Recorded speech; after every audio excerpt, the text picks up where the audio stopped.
Hello friends, today I'm going to show you how to build SQL Server 2019 DBA real-time home lab in Azure. If you want to build the same, you need 1 lakh rupees to purchase the laptop and 70,000 rupees around in the desktop.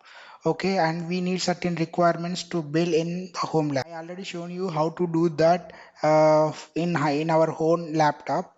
Okay, so if anybody doesn't have that hardware requirements, okay, for that purpose we can do the configure the same in Azure as well. For that we need required trial account, or otherwise we require like if you have if you go with the free trial account, we can use only 4 CPU, one CPU is for domain and another 2 CPUs for node, another 3 for you can use for node 1 and node 2. Okay, so right now I am using a paid subscription, and if you see here I'm going to build this cluster in multi-subnet environment. uh, okay, so I'm taking three voices. One is for one I'm going to use as a domain voice, and another two Windows Server 19 voice as a member server. I'm going to add these two servers into abc.com domain. Okay, so uh, but one thing I would like to highlight in this video is when building real-time home lab in Azure than in our laptop is little bit different. Why? Because we will get some architectural differences, and so I will clearly explain you. So those differences. So previously we had a virtual name cluster. So in that, what will happen when we build that cluster? So the cluster IP will be the IP. The cluster IP will contain the active node of the IP. Okay, so but in the from 2019 onwards, so what is happened? So DNN come into picture. So in this category, what will happen? The cluster IP will registered with with the IPs what are the participating in the cluster.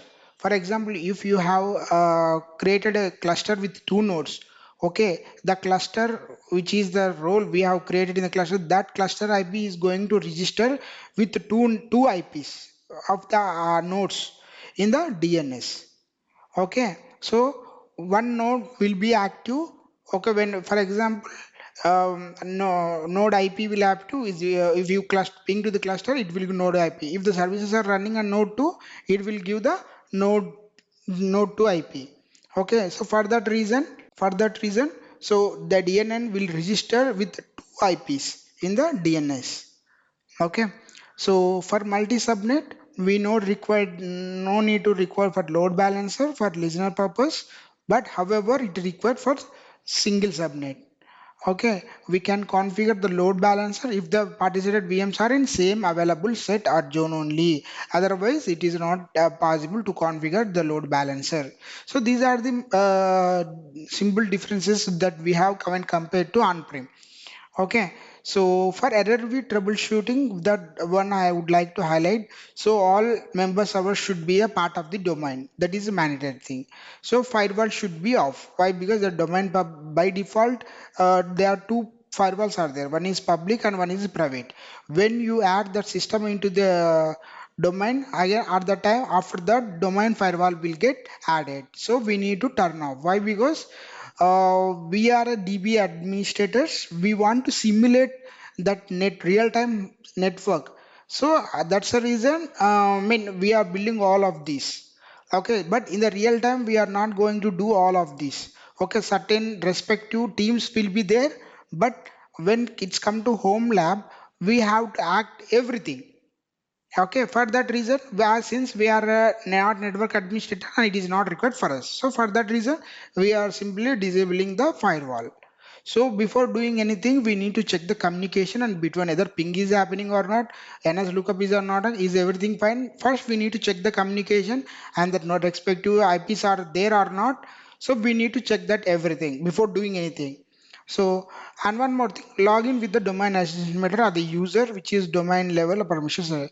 So whenever you are going to login system, that should be a domain user which is having certain privileges, like that user will have to create the objects.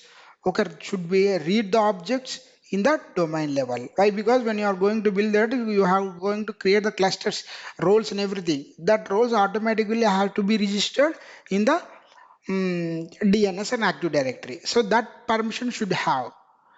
Okay, sometimes you are unable to connections when you connect to passive node. Why? Because that series IPs clusters IP in the configuration I have to add via Azure portal. That this one I will show you the practically as well if necessary. Why? Because communication is mandatory here. So if the communication happening, it's good. If your communication is not happening, we have to follow the sixth step. Okay, coming to the step what we are going to do. That first I am going to create a resource group, and that we are going to create one vnet and with two subnets. The vnet range is this one, and vnet a and vnet 2 is one. Okay, so I'm going to deploy one dc server in the domain in the subnet a, and node 1 and node 2, node 1 should be in subnet a and node 2 should be in subnet B.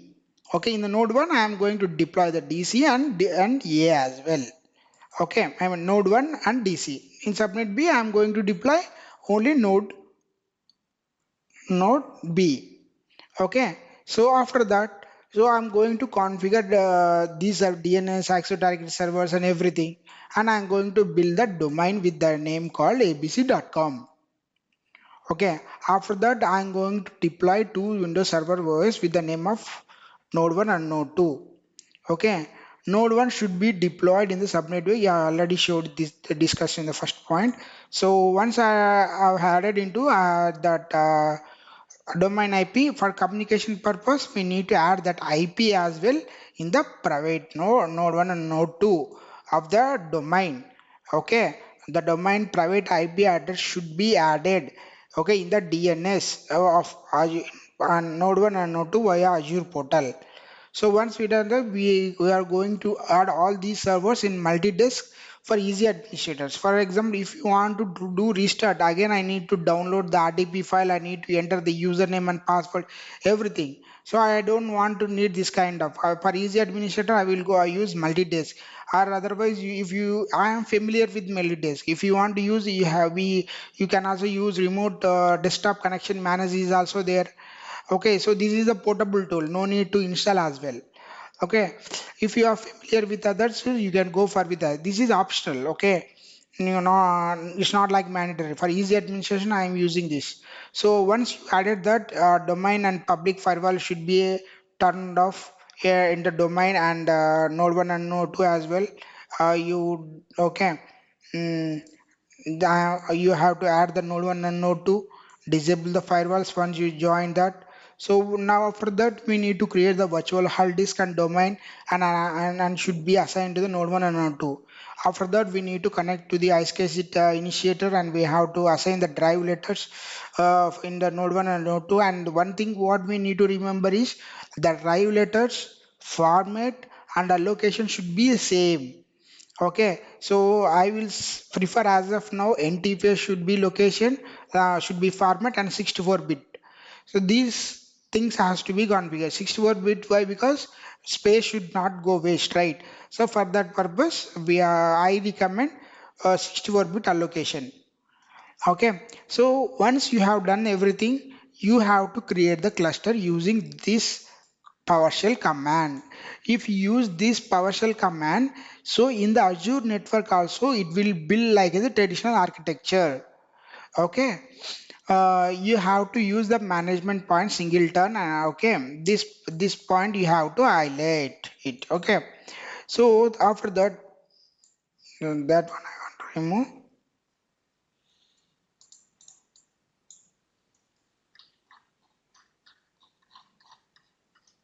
Okay, yeah, I can do. So I need to install failover cluster in node 1, and where I need to install failover cluster an option in node 2. I need to add it. So this configuration will act as an active passive cluster. After that I need to install SSMS in node 1 and node 2. After that I need to install failover cluster 01 02. So why? Because I need to simulate the active SQL cluster as well. This is optional. Okay, this is rarely if you want to utilize effective CPU. Why? Because in active passive cluster, one system should be in active, another system should be in a passive state. Why? Because the resources are consuming only from the active node. So I don't want to go like this. Half of the database should run on the node 1 and half of the database should run on the node 2. In that scenario only, if you want to go, you can go that. Okay. For if you want to build this point, you need to install automation failure cluster automation server as well.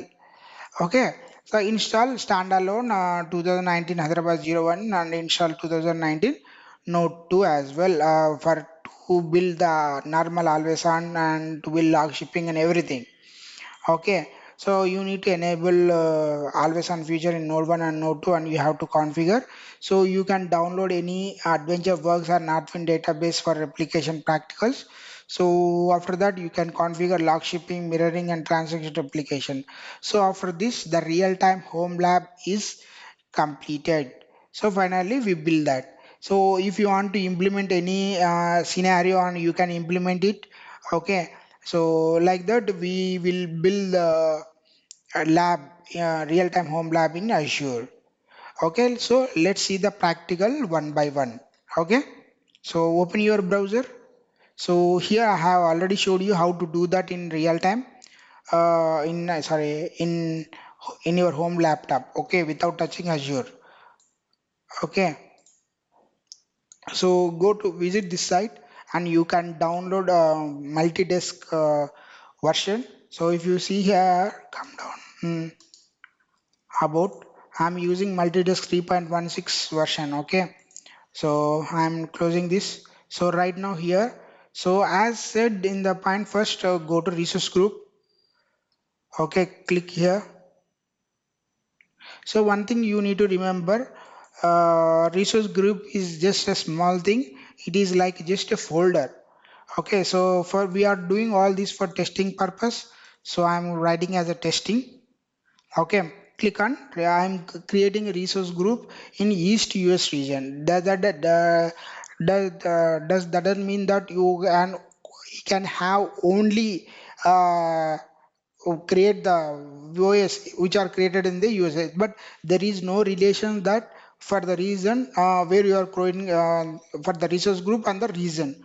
Okay, if you can create the resource group in the used region and you can deploy other VMs like VMs which are from other region as well. Okay, just remember one thing, creating a resource group is just like creating a folder in your is just equivalent like creating a folder in our Windows.